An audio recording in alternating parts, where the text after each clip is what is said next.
কচুয়ায় পানিতে ডুবে দুই শিশুর মৃত্যু।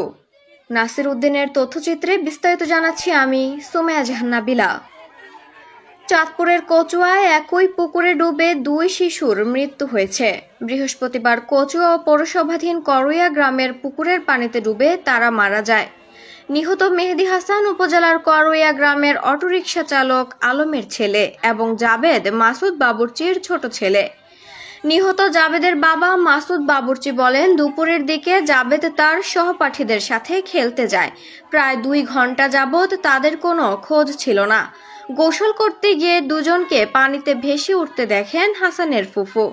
পানিতে তাদের ভেসে উঠতে দেখে হাসানের ফুফু চিৎকার করতে থাকে। তখন আশেপাশের লোকজন আমাদের খবর দেয়। দ্রুত তাদের উদ্ধার করা হয়। তন্মধ্যে দেখি আমার ছেলে মৃত্যুবরণ করেছে। আর হাসানকে উপজেলা স্বাস্থ্য কমপ্লেক্সে নিয়ে গেলে কর্তব্যরত চিকিৎসক তাকে মৃত বলে ঘোষণা করেন।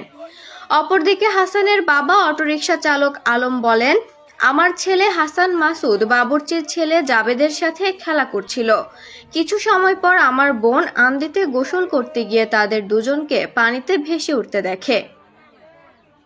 তার চিৎকার শুনে এলাকার লোকজন আমার ছেলে হাসানকে উদ্ধার করে উপজেলা স্বাস্থ্য কমপ্লেক্সে নিয়ে গেলে কর্তব্যরত চিকিৎসক তাকে মৃত ঘোষণা করেন।